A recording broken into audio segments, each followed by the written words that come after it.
आपके अच्छे अल्फाज का बहुत शुक्रिया।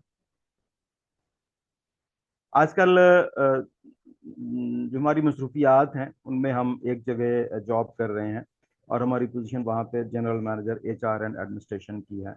ये लाहौर डिफेंस सिक्स में फेज सिक्स में जो है ये एक कंपनी है जो सिविल कंस्ट्रक्शन और मार्केटिंग का काम करती है। तो सारा दिन वहीं पे मसरूफ होते हैं। तो मुस्ता साहब ने रिक्वेस्ट की है, मुस्ता साहब हमारे पुराने दोस्त हैं, तो हमने कहा चलें इनकी रिक्वेस्ट को ऑनर कर देते हैं।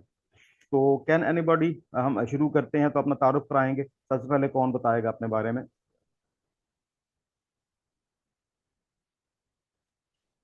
जी सर, मैं सर नौशेवान इस्लामाबाद से हूँ। एक फार्मास्यूटिकल कंपनी में काम कर रहा हूँ अभी करंटली। अपना नाम दोबारा और बताइएगा। नौशेरवान खालिद मेरा नाम है। जनाब, प्लीज कैरी ऑन।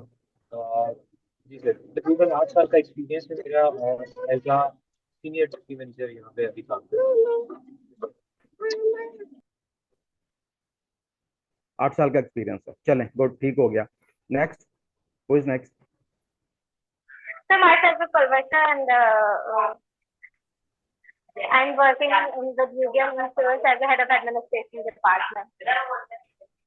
अच्छा जी, जी who is next? Assalamu alaikum, sir. Myself Ikra Nazir. I'm HR manager in a software house from last 5 years. Location क्या है, लाहौर है या किसी और शहर से? Salford. दोबारा बताइए। Salford, sir. सियालकोट से हैं, गुड। जी who is next? Assalamualaikum sir, I'm Ramsha from Lahore and I'm HR from last 2 years in Zealsoft company. That is basically a software house. Okay, great. Who is next? Assalamu alaikum, sir. I'm Fatma and I'm from Lahore. Basically, I am HR intern and I'm initial on the stage of experience. And I am currently working चलें, with Mustafa. Mustafa साहब के साथ job करें, ठीक हो गया, right. तो कोई रह गया? Anybody left?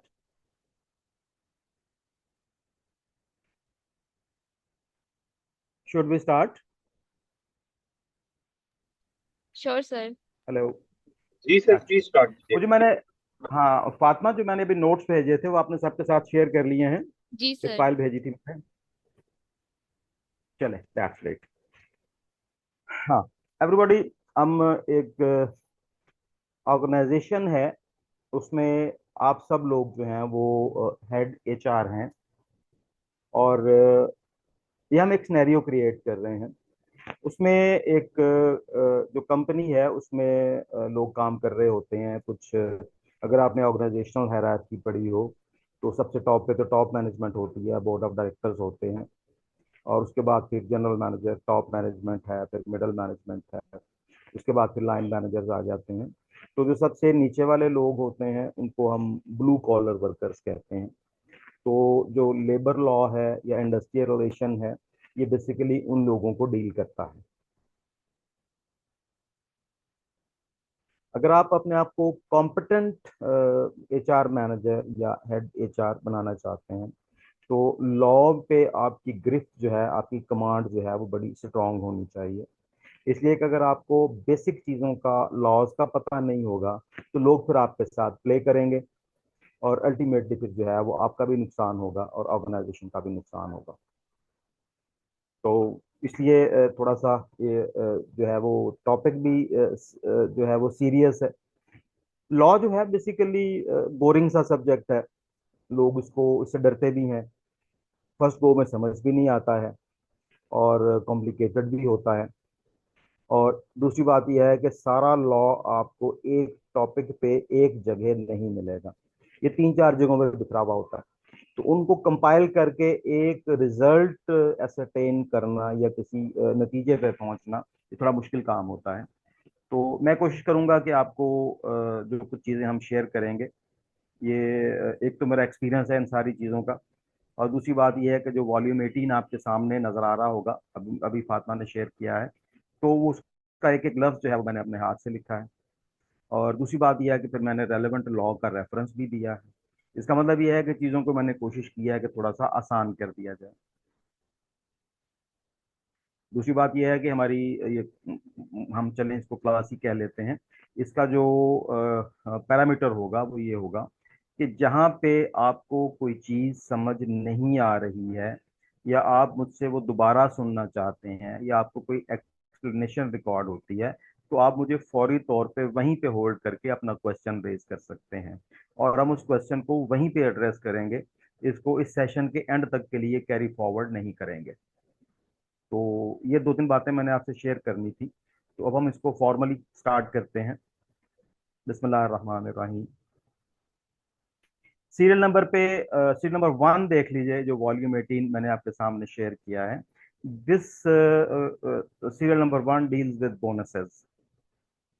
आप अपने ऑफिस में बैठे हुए हैं और दो चार लोग प्रोडक्शन प्लांट से उठ के आपके सामने आ जाते हैं कि सर हमें बोनस दिया जाए।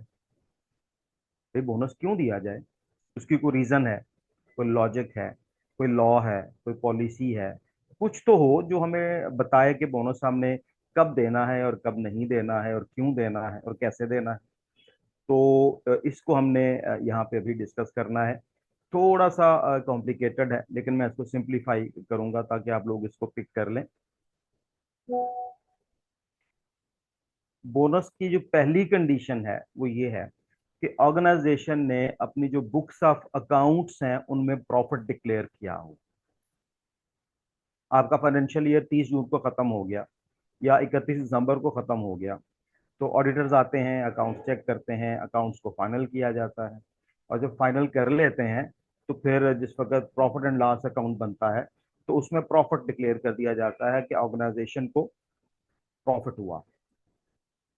तो ये जो प्रॉफिट अनाउंस कर दिया जाता है तो उसके बाद ऑर्गेनाइजेशन के ऊपर दो लाइबिलिटीज स्टैब्लिश होती हैं और ये फाइनेंशियल लाइबिलिटीज हैं।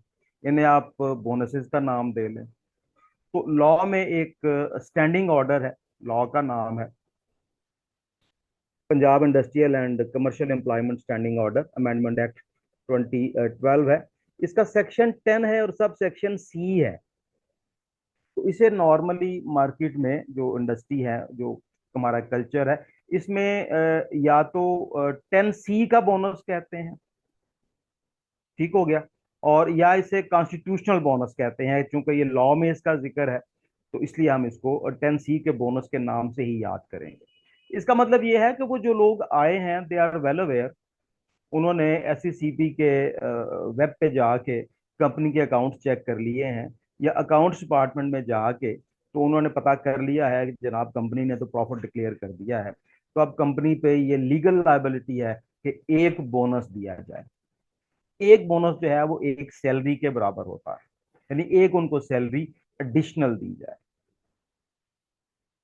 इसका मतलब ये हो गया कि अगर कंपनी ने प्रॉफिट डिक्लेयर नहीं किया तो कोई बोनस एस्टेब्लिश ही नहीं होता। बोनस देना हमारी कानूनी जिम्मेदारी नहीं है। मैनेजमेंट अपनी मर्जी से देना चाहे तो एक छोड़ के 10 बोनस दे दे, उस पर तो कोई बात नहीं है। लेकिन जो हमारी लीगल लाइबिलिटी है, जो हमारी कॉन्स्टिट्यूशनल रिस्पॉन्सिबिलिटी बनती है, जो हमारी स्टैट्यूटरी रिस्पॉन्सिबिलिटी बनती है, वो उस वक्त बनती है जिस वक्त कंपनी जो है वो अपनी बुक्स ऑफ अकाउंट्स में प्रॉफिट डिक्लेयर कर दे। ये उसका थोड़ा सा बैकग्राउंड था। तो इसके सेकंड कॉलम में देखिए, ये बोनस इसके लिए जो मिनिमम रिक्वायरमेंट है वो है 20 और मोर अगर एम्प्लॉइज आपके पास जॉब करते हैं। यहाँ पे एम्प्लॉइज का मतलब ये है मैनेजमेंट के लोग शामिल नहीं होंगे इसमें। सबसे नीचे चले जाएं तो ऑफिस बॉयज हैं, इसके ऊपर हमारे जो सेमी स्किल्ड लोग हैं वो आ जाते हैं, फिर स्किल्ड पीपल आ जाते हैं, फिर सीनियर स्किल्ड पीपल आ जाते हैं, फिर असिस्टेंट सुपरवाइजर आ जाते हैं, फिर सुपरवाइजर आ जाते हैं। ये 4-5 कैटेगरीज होती हैं वर्कर्स की, उनकी स्किल के हिसाब से हम इनको डिस्कस करते हैं। तो अगर 20 लोग आपके पास हैं और कंपनी ने प्रॉफिट डिक्लेयर कर दिया है तो फिर एक लायबिलिटी स्टैब्लिश हो जाती है कि एक उनको एडिशनल सैलरी पे कर दी जाए। ये सेकंड कंडीशन है 20 एम्प्लॉइज का होना। और ऑल वर्कर लेवल जो है वर्कर्स शामिल हैं, ऑफिसर्स इसमें शामिल नहीं है। और नेक्स्ट है, इसमें सैलरी की कोई लिमिट नहीं है। वर्कर की सैलरी आजकल मिनिमम वेज जो चल रही है वो गवर्नमेंट ने रिसेंटली अनाउंस किया, that is 37,000।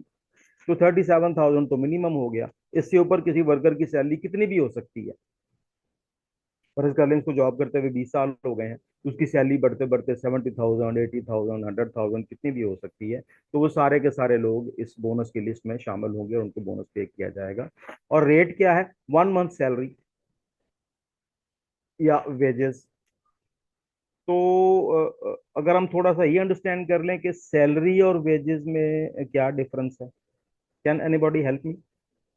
What is difference between salary and wages?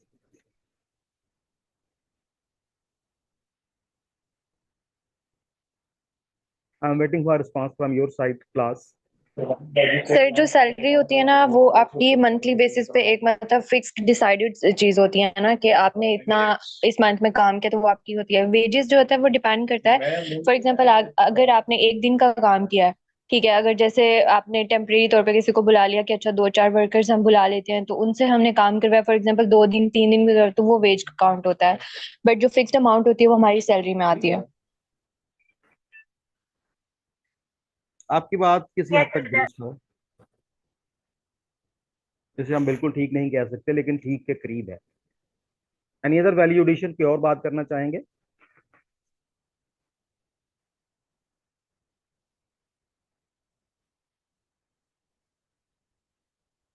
Ji, second opinion I need.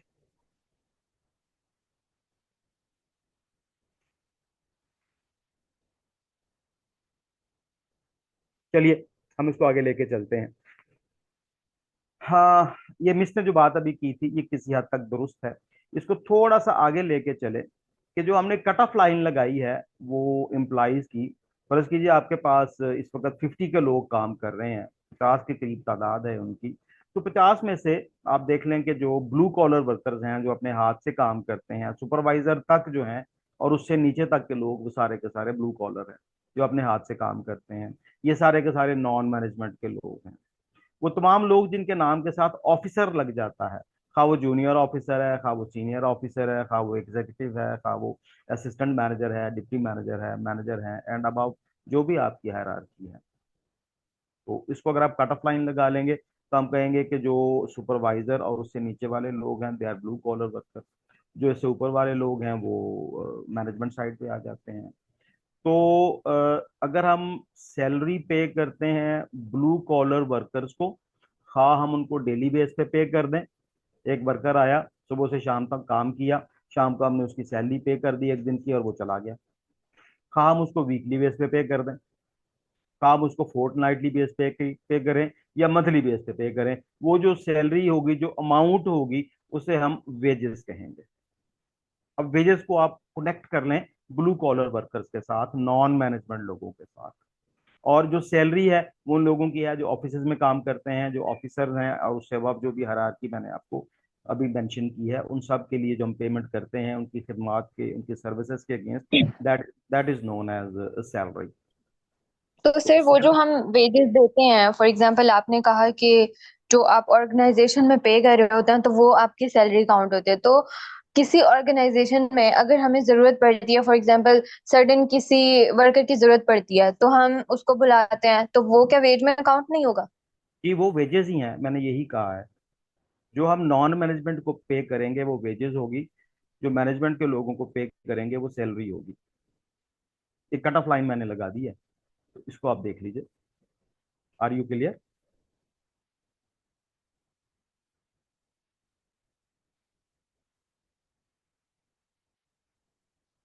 Response मुझे नहीं मिल रहा, मैं आपकी बात दोबारा नहीं सुन पाया, आपने मुझसे एग्री किया है या नहीं किया है।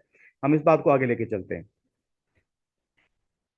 पहली जो कंडीशन है बोनस देने की वो हमने अभी देख लिया कि कंपनी में जो बुक्स ऑफ अकाउंट्स हैं उनमें प्रॉफिट डिक्लेयर करना जरूरी है। अगर तो लॉस है या प्रॉफिट नहीं है तो हम बोनस नहीं देंगे। पहली कंडीशन पूरी कर ली कि कंपनी ने प्रॉफिट अनाउंस कर दिया है। अब हमने ये देखना है कि जो प्रॉफिट की अमाउंट है वो कितनी है। आप देख लीजिए कि फर्ज कीजिए ये मंथ जो है वो चल रहा है, अक्टूबर है, हम जुलाई में आ जाते हैं। 30 जून को हमारा अकाउंट क्लोज हो गया था, तो इस वक्त हम जुलाई में है। जुलाई में जो आपका सैलरी पे रोल की जो बिल बना है, जो इनवाइस बनी है टोटल, आपने कितना लोगों को सैलरी पे किया, एक फिगर देख लीजिए। फर्ज कीजिए आपने जो सैलरी पे किया 1 मिलियन है, 10 लाख रुपया है, और ये जो सैलरी किन लोगों की है, नॉन मैनेजमेंट के लोगों की। मैनेजमेंट के लोगों की सैलरी इसमें शामिल नहीं है। इस कट ऑफ लाइन को हम हमेशा साथ लेके चलेंगे, ये मैनेजमेंट है या ये नॉन मैनेजमेंट है। 1 मिलियन हमने सैलरी पे कर दिया। आप ये देखें कि कंपनी ने प्रॉफिट कितना डिक्लेयर किया है। प्रॉफिट जो होता है वो साल के बाद होता है। तो अगर एनुअल प्रॉफिट जो है वो एक सैलरी से ज्यादा है, यानी 1 मिलियन से ज्यादा है, फिर नोट कर लीजिए, अगर जो प्रॉफिट है वो 1 मिलियन से यानी एक महीने की सैलरी से ज्यादा है, और सैलरी वो जो हमने नॉन मैनेजमेंट के लोगों को दी थी, तो हम उसको एक बोनस यानी एक फुल सैलरी पे करेंगे।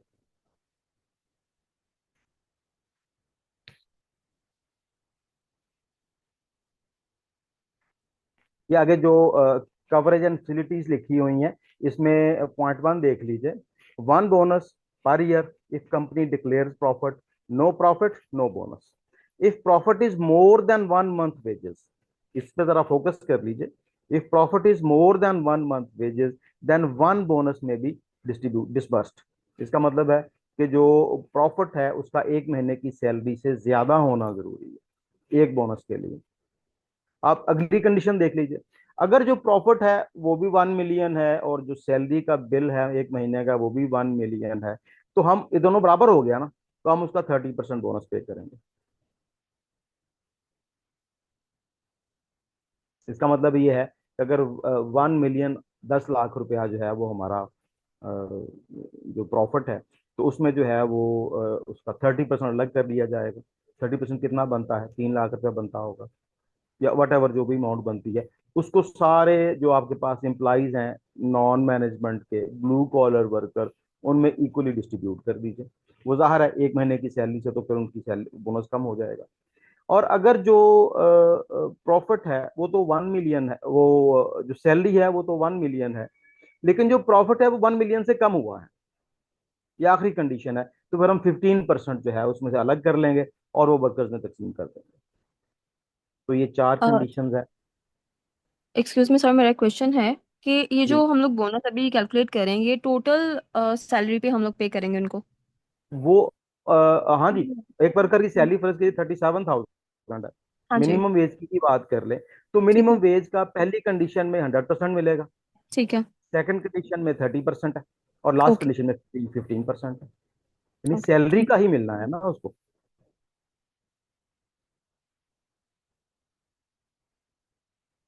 Are you clear? You. Yes sir.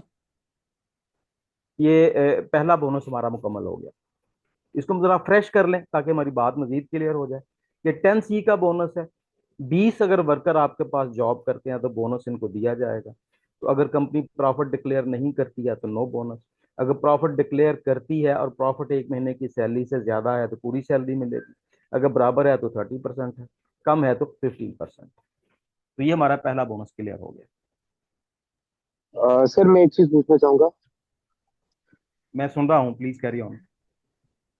Sir जो एनुअल प्रॉफिट होगा उसको हम कंपेयर करेंगे मंथली सैलरी एक महीने की सैलरी। या एक महीने की सैलरी? ठीक है, एक जो महीने की एनुअल सैलरी एनुअल को कंपैरिजन करेंगे महीने की सैलरी। ठीक है सर। इसलिए कि जो कंपनी अकाउंट्स क्लोज करती है वो एनुअल बेस पे करती है। प्रॉफिट जो होता है वो साल का होता है। सैलरी हम एक महीने की एक ही सैलरी देनी है जो बोनस है, तो एक सैलरी ही एक महीने की ही ली जाएगी। और महीना कौन सा होगा? अच्छा, इस बोनस को जो टाइम फ्रेम है पे करने का वो 90 डेज है। अगर आपका साल जो है वो 30 जून को क्लोज हो गया, उसके बाद जुलाई अगस्त सितंबर, आपने ये पेमेंट 30 सितंबर से पहले पहले करनी है अपने एम्प्लॉइज को। ये इसका टाइम फ्रेम है।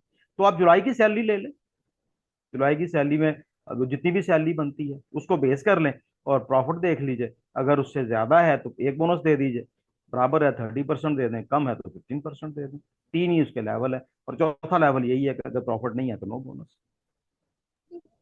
तो हमने क्लियर है। हमने 10C का बोनस जो है वो डिस्कस कर लिया है। तो अब हम अगले पॉइंट पे चलें। सॉरी फॉर डिस्टर्ब सर, मुझे एक क्वेश्चन ये है कि अगर जो आप कह रहे हैं ना कि एक महीने की सैलरी हम लोग काम कर रहे हैं, तो ये ऑल ओवर एम्प्लॉयज की मिला के एक महीने की सैलरी कम कर रहे हैं या जस्ट एक इंडिविजुअल एम्प्लॉय से कर रहे हैं कैसे? हम सिर्फ ब्लू कॉलर नॉन मैनेजमेंट लोगों की सैलरी को काउंट करेंगे। मैनेजमेंट के लोगों की सैलरी इसमें से अलग कर देंगे, हाँ, वो जस्ट इसका हिस्सा नहीं बनेगी। लेट्स सपोज 10 ब्लू कॉलर के एम्प्लॉय हैं, तो वो 10 की मार्क करके उसको देखेंगे कि हम एक महीने में कितना दे रहे हैं। लेट्स सपोज 10 की अगर एक महीने में 10 लाख बन रही है 10 ब्लू कॉलर की, तो वो 10 लाख से हम फिर मार्जिन अपना प्रॉफिट का देखेंगे। जी बिल्कुल, आप बिल्कुल सही कह रहे हो, ऐसा ही है। ओके सर, थैंक अब नेक्स्ट पॉइंट पे चलें, पॉइंट 2 की तरफ। यू। सर हम इस- लोग मैनेजरियल लेवल को क्यों नहीं काउंट करा यहाँ पे? उसके पीछे कोई बेसिक रीजन है?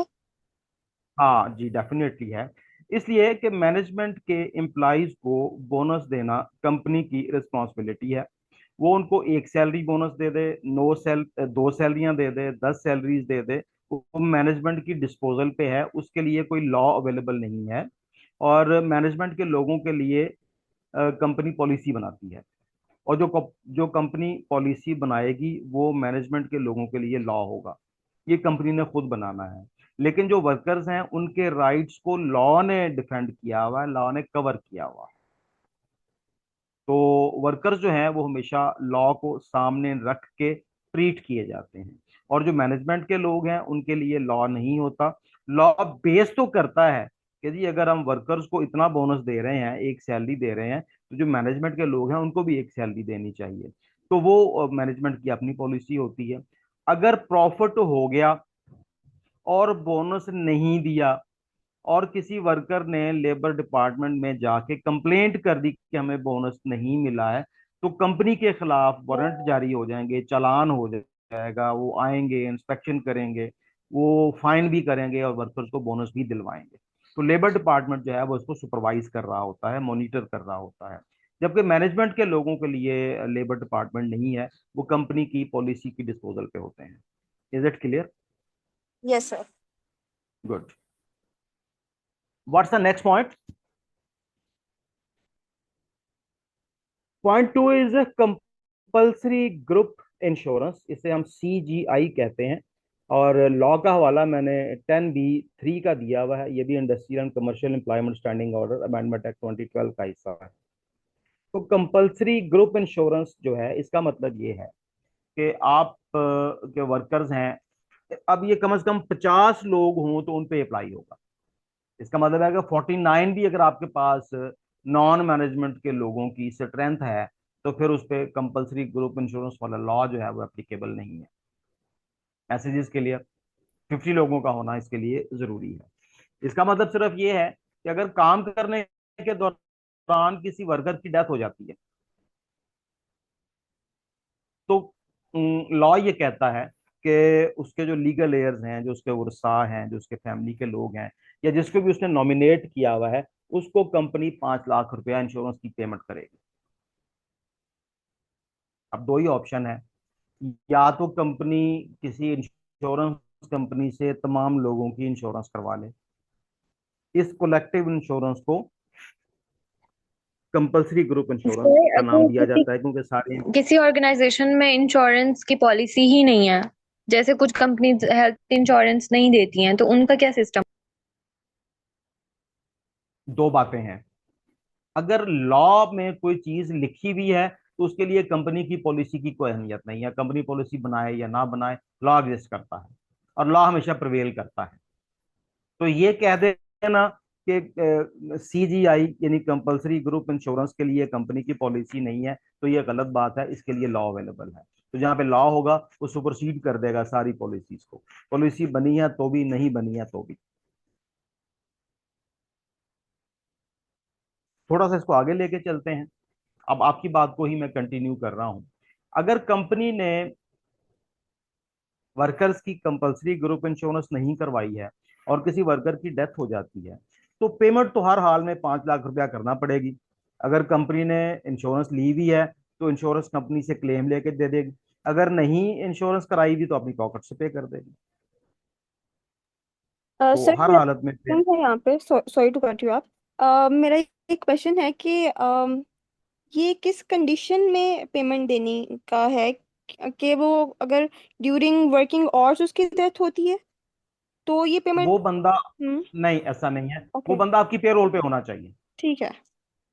क्योंकि वो घर में है, लाइफ वो इंश्योरेंस है। सफर में है, हाँ सुन लेना, वो घर में हम्म। है, उसकी घर में डेथ हो गई, वो ट्रैवल कर रहा है, सड़क पे डेथ हो गई, वो काम कर रहा है फैक्ट्री में, तब उसकी डेथ हो गई, वो बीमार है, एक्सीडेंटल डेथ है, सिक है, वट एवर, वो बंदा इस दुनिया से चला गया और आपकी पेरोल पे है।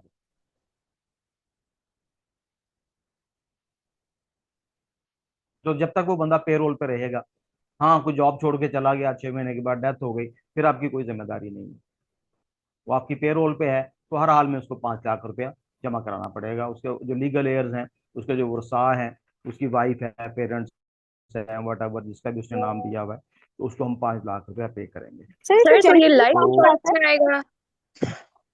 आई एम सॉरी, एक वक्त में एक one by one sorry, question repeat करें। इसमें जैनिटेरियल स्टाफ आता है। सारे आते हैं। ओके। जी सर, मैं कह रही थी कि ये लाइफ इंश्योरेंस भी देनी होती है? एक ही इंश्योरेंस है और उसका नाम ग्रुप लाइफ इंश्योरेंस है। ये CGI है ना, कंपलसरी ग्रुप इंश्योरेंस। वर्कर्स के लिए कंपनी की लायबिलिटी जो है वो 5 लाख रुपया पे करना है, और वो थ्रू इंश्योरेंस पे किया जाएगा या अपनी पॉकेट से पे किया जाएगा। चैनल कोई भी हो सकता है, कंपनी की जिम्मेदारी है पे करना।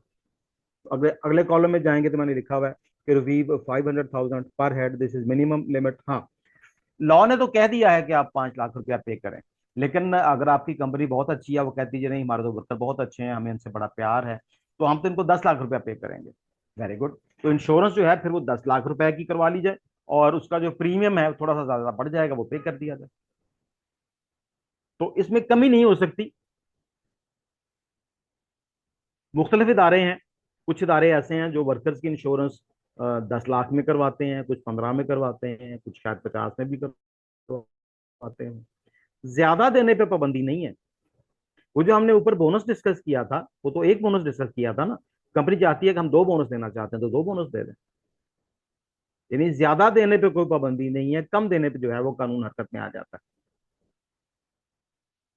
और इसका दूसरा पहलू ये है, अगर आपने ग्रुप लाइफ इंश्योरेंस ये CGI करवाई हुई है, कंपलसरी ग्रुप इंश्योरेंस, तो फर्ज कीजिए अगर कोई वर्कर है वो मशीन पे काम कर रहा था, उसका हाथ मशीन में आ गया और वो कट गया, इसका मतलब ये है कि उसकी जो अर्निंग कैपेसिटी है वो तो 50% रह गई। 2 हाथ हों तो 100% कैपेसिटी होती है, एक हाथ कट गया तो उसकी कैपेसिटी जो है वो 50% रह गई। अगर उसकी एक उंगली कट जाती है खुदा ना खास्ता, तो उसकी कैपेसिटी 25% रह गई। तो उसके लिए मेडिकल बोर्ड बैठता है, वो डिसाइड करता है कि इस बंदे की, इस वर्कर की जो अर्निंग कैपेसिटी है वो कितनी कम हो गई। फर्ज कीजिए 50% रह गई है, तो उसका 50% का क्लेम जो है आप इंश्योरेंस कंपनी को लॉन्च कर सकते हैं, और इंश्योरेंस कंपनी उसका 50% आपको पे कर देगी। अगर बंदे की डेथ हो जाए, सारा क्लेम मिल जाएगा। डेथ नहीं हुई है, इंजर्ड हो गया है, जिसम का कोई हिस्सा कट गया है, तो जितना भी मेडिकल बोर्ड डिक्लेयर करेगा कि ये डिसेबल हो गया है, कितने परसेंट इसकी जो है अर्निंग कैपेसिटी कम हो गई है, तो उतना ही क्लेम आपको वहां से मिल जाएगा, और अपने वर्कर को आप पे कर देंगे। तो कंपलसरी ग्रुप इंश्योरेंस के 2 फायदे हैं, एक है डेथ की सूरत में, और दूसरा है अगर खुदा ना खास्ता वो किसी तरीके से डिसेबल हो जाता सर तो ये फॉर एग्जांपल अगर वो इंजर हो गया है, ठीक है, तो क्या वो मंथली बेसिस पे होगा या वन टाइम होगा? है। इंजरी के दो मीनिंग में समझ आ रहे हैं मुझे। अगर तो सिर्फ जख्मी हुआ है, वो खराशें आई हैं, कोई हड्डी शड्डी उसकी थोड़ी बहुत क्रैक हो गई है, 2 एक महीने उसने रेस्ट किया है, और उसके बाद वो फिट हो गया, ठीक हो के काम पे आ गया, इंजरी का मतलब अगर आप ये कहना चाह रहे हो, तो इसका ट्रीटमेंट डिफरेंट है, या दूसरे लॉ में पढ़ेंगे इसके साथ क्या सलूक करना है। तो इस जो कंपलसरी ग्रुप इंश्योरेंस है, उसमें या डेथ है या उसका कोई बॉडी पार्ट कट जाए, तो ये दो चीजें जो है इसमें कवर होती है। इंजरी को हम डिस्कस करेंगे थोड़ी देर के बाद। उस लॉ का नाम है पैसी, Punjab employees social security act जो है, इंस्टीट्यूशन जो है, उसमें चीजें डिस्कस करेंगे। इंजरी को साइड पे कर दें, अभी आप उसकी सिर्फ डेथ को डिस्कस करें, या अगर वो डिसेबल हो गया तो उसको डिस्कस करें।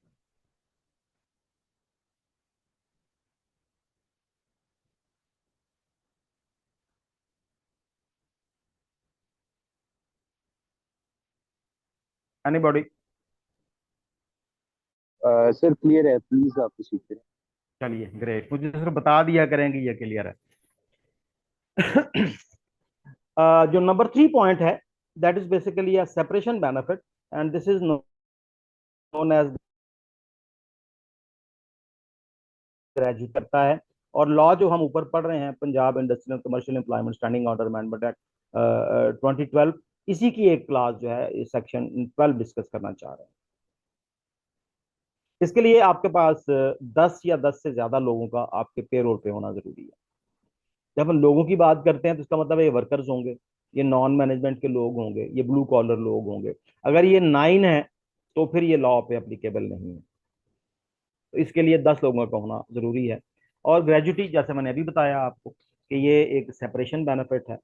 अगर कोई आदमी आपके पास, कोई इम्प्लाई जो है वो जॉब कर रहा है, उसको जॉब करते करते 10 साल हो गए, तो जब वो रिजाइन देगा, सेपरेशन लेगा,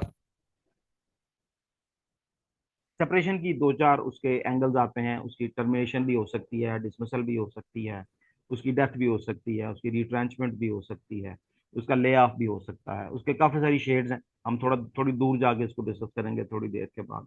हम इस वक्त उसको कलेक्टिवली सेपरेशन कह रहे हैं, उसमें उसकी डेथ भी शामिल है। अगर उसने 10 साल जॉब किया और अब वो हमारे साथ नहीं है, तो कंपनी के लिए जरूरी है कि उसको ग्रेजुटी दी जाए। और ग्रेजुटी का मतलब ये होता है कि लास्ट ड्रॉन सैलरी। जब उसने ज्वाइन किया तो सैलरी उसकी 37 थी, अब 10 साल के बाद उसकी सैलरी 80,000 है। तो लास्ट ऑन सैलरी क्या हो गई? 80,000। तो 80,000 multiply by number of year serve, उसने 10 साल काम किया है, तो 80,000 मल्टीप्लाई बाई 10, तो ये बन जाएगा 8 लाख रुपए।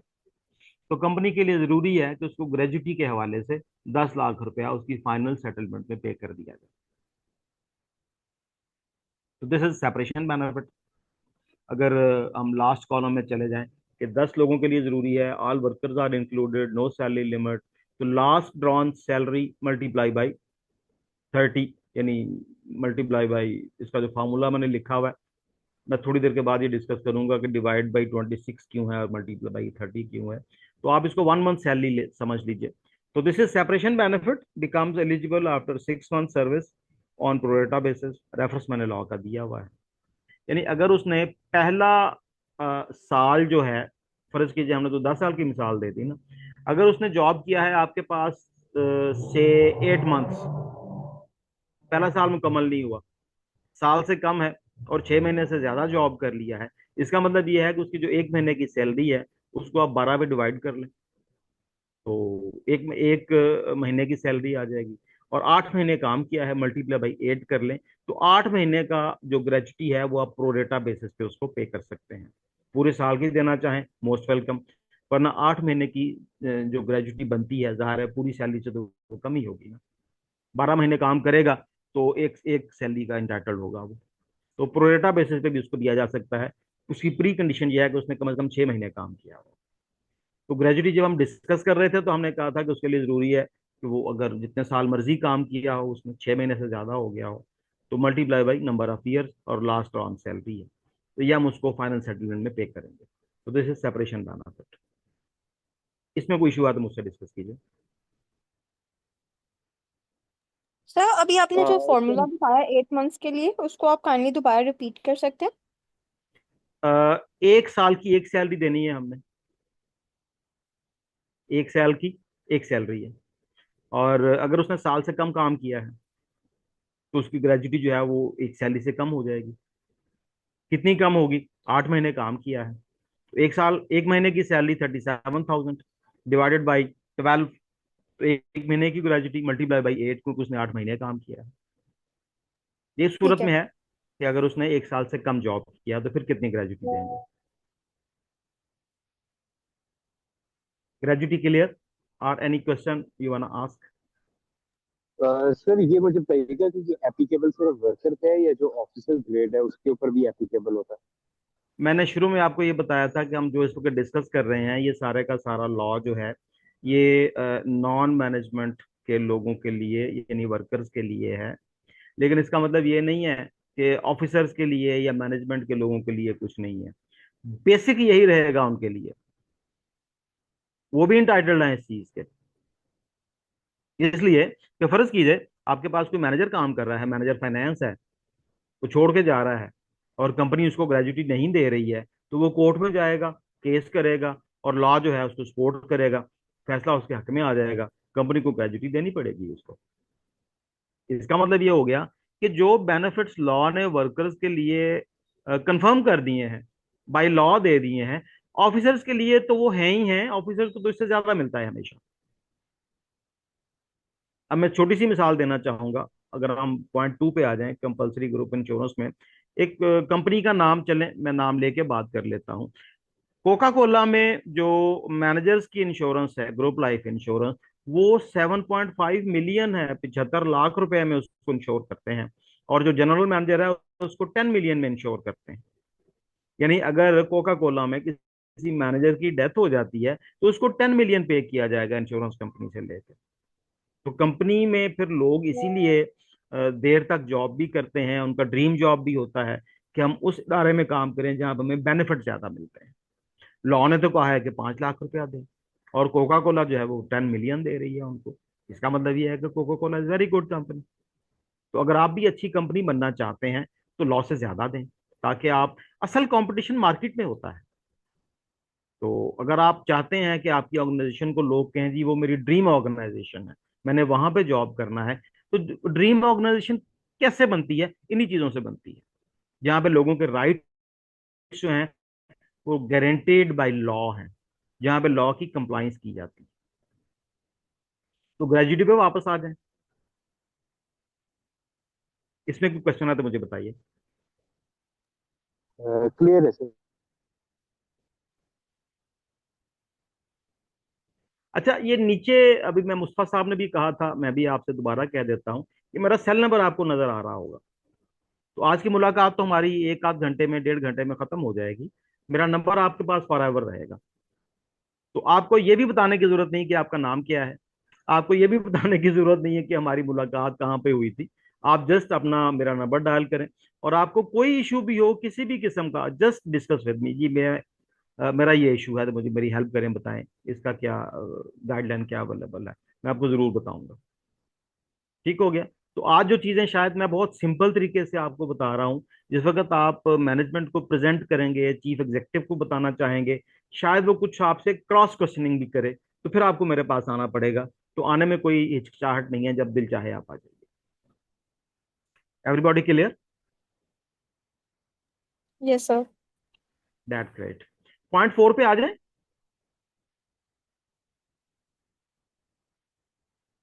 Point 4 is about provident fund. ये भी सेपरेशन बेनिफिट। लॉ ये कहता है कि या तो आप अपने एम्प्लॉयज को ग्रेजुटी दें या प्रोविडेंट फंड दें। और अगर आप अपनी ऑर्गेनाइजेशन को ड्रीम ऑर्गेनाइजेशन बनाना चाहते हैं तो आप दोनों ही दे दें, प्रोविडेंट फंड भी दे दें, ग्रेजुटी भी दे दें। मैं 2-3 इदारों के नाम आपको बता सकता हूं जहां पे दोनों ही चीजें दी जाती हैं। लेकिन लॉ ने एक के बारे में कहा है कि ये तो जरूर ही होना चाहिए, या आप ग्रेजुटी दे दें या प्रोविडेंट फंड दें। तो ग्रेजुटी हमने डिस्कस कर ली। प्रोविडेंट फंड थोड़ा सा कॉम्प्लिकेटेड है, इसको जरा ध्यान से सुन लीजिएगा। प्री कंडीशन क्या है? 10 और मोर एम्प्लॉइज, ऑल वर्कर्स, कोई सैलरी की लिमिट नहीं है। अब करना ये है कि हम वही 37 सैलरी को ही बेस कर रहे हैं, मिनिमम वेज को ही। तो उसमें से आप 8.33% वर्कर की सैलरी में से डिडक्शन कर लें, प्रोविडेंट फंड की। कर ली। इतनी ही कंट्रीब्यूशन कंपनी अपनी तरफ से ऐड करेगी, 8.33%। तो ये बन गया 16.66%। 8.33 वर्कर की सैलरी है, इतनी ही सैलरी कंपनी ने, और कंपनी के पास जो है वो 100 लोग काम कर रहे होते हैं, तो सब लोगों की डिडक्शन कर ली। और फर्ज कीजिए एक जो मंथली डिडक्शन है उसकी जो अमाउंट है 50,000 रुपये बन गई। कैलकुलेट कर लीजिएगा, मैंने अस्यूम किया है। तो आपके लिए जरूरी है, एचआर के लिए या जो भी इसको फंड को डील कर रहा है, ये 50,000 रुपये आ जाए बैंक में या किसी ऐसी जगह इन्वेस्ट कर दिया जाए जहाँ पे प्रॉफिट आना शुरू हो जाए, और हर महीने डिडक्शन होती रहेगी।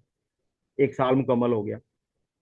जब साल मुकम्मल हो जाएगा तो आपके पास एक फिगर आनी चाहिए, बैंक से स्टेटमेंट आनी चाहिए कि जनाब आपने 12 महीनों में इतने पैसे वर्कर्स की सैलरी में से रिडक्शन की है, और इतने पैसे जो हैं वो कंपनी ने जो है वो कंट्रीब्यूट किए हैं।